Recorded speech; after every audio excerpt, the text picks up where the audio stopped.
You guys will find that you have passions, and having a passion is a gift. I think we all have passions, and you don't get to choose them, they pick you, but you have to be alert to them. You have to be looking for them. And when you find your passion, it's a fantastic gift for you because it gives you direction, it gives you purpose.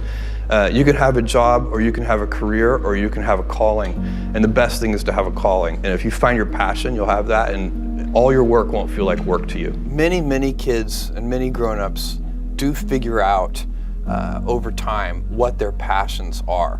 And sometimes we let I don't think it's that hard. I think what happens though sometimes is that we let our intellectual selves overrule those passions. And so that's what needs to be guarded against. My job, one of my jobs as the leader of Amazon, is to encourage people to be bold. And people love to focus on things that aren't yet working. And that's good, it's human nature. That kind of divine discontent can be very helpful.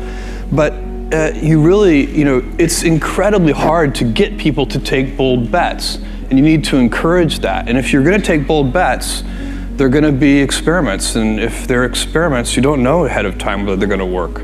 Experiments are by their very nature prone to failure. But big successes, a few big successes, compensate for dozens and dozens of things that didn't work.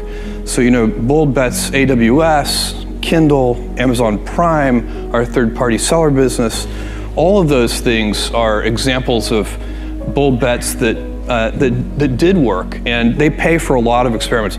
I've made billions of dollars of failures at Amazon.com, literally billions of dollars of failures. And you might remember Pets.com or Cosmo, or give myself a root canal with no anesthesia very easily. None of those things are fun, but they don't matter. What really matters is companies that don't continue to experiment, companies that don't embrace failure, they eventually get in a desperate position where the only thing they can do is make a kind of Hail Mary bet at the very end of their corporate existence. Whereas companies that are, making bets all along, even, big bets, but not bet the company bets. I don't believe in bet the company bets. That's when you're desperate. That's the last thing you can do. It's not, you could be out of work and have terrible work-life balance. Even though you've got all the time in the world, you could just feel like, oh my God, I'm miserable, and you would be draining energy. And so you have to find that harmony. It's a much better word. And I think for most people, it's about meaning. People want to know that they're doing something interesting and useful. And for us, because of the challenges that we have chosen for ourselves, we get to work in the future, and it's super fun to work in the future for the right kind of person. You need to be nimble and robust. So you need to be able to take a punch, and you also need to be quick and innovative and doing new things at a high speed. That's the best defense against the future. And you have to always be leaning into the future. If you're leaning away from the future is going to win every time. Never, ever, ever lean away from the future. We all have adversity in our lives. I doubt if you really, if you know somebody, any friend or anybody that you talk to, there's no lack of adversity. And by the way, that's good, because it's what teaches us how to get back up. You fall down, you get back up. It always happens. And you get certain gifts in life, and you want to take advantage of those.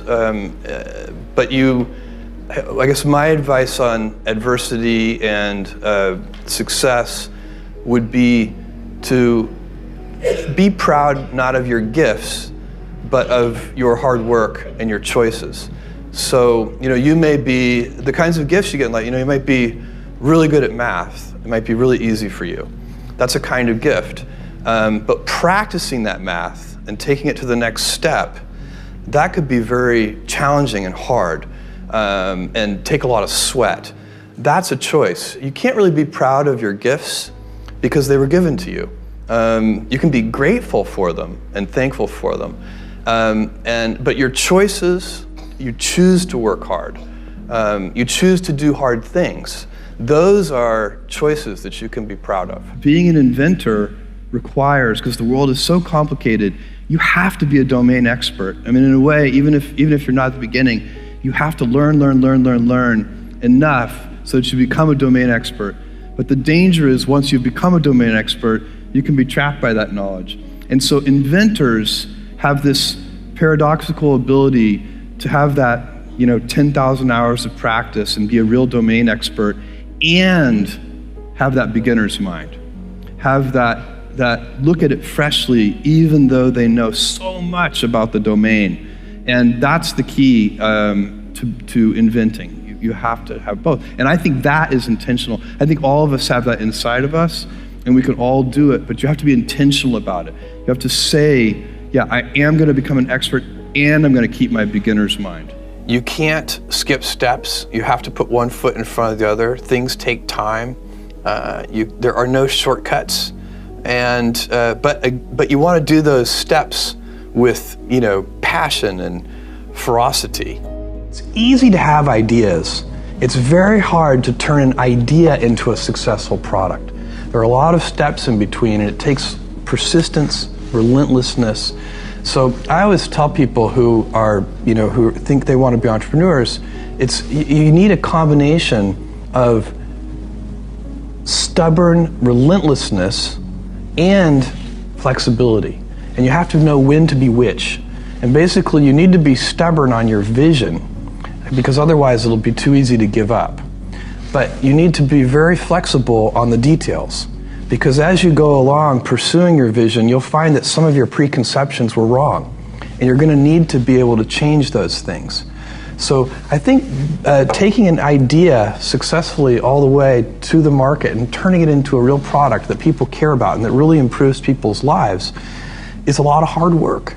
Don't try to chase what is kind of the hot passion of the day.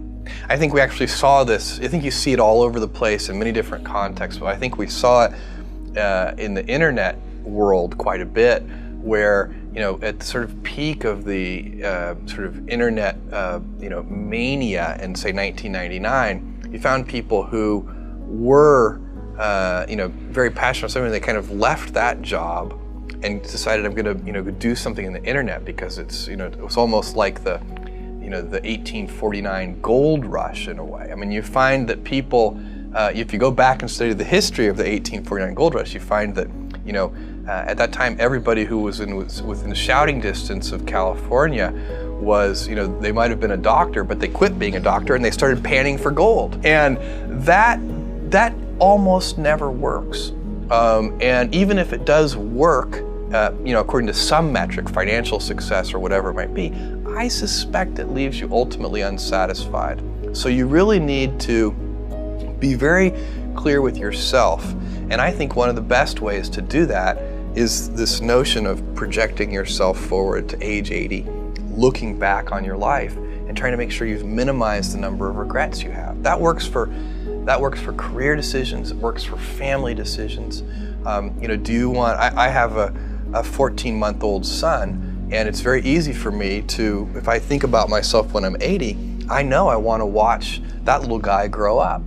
And so I don't want to be 80 and think, shoot, I missed that whole thing and I don't have the kind of relationship with my son that I wished I had, and so on and so on. So if you think about that, so I guess another thing that I would recommend to people is that they always take a long-term point of view. And I think this is something about which there's a lot of controversy. There's a lot of people, and I'm just not one of them, believe that you should live for the now. I think what you do is you think about the great expanse of time ahead of you and try to make sure that you're planning for that in a way that's going to leave you ultimately satisfied. So this is just this is the way it works for me. And I mean, everybody needs to find that for themselves. So I think there are a lot of paths to satisfaction, and you need to find one that works for you.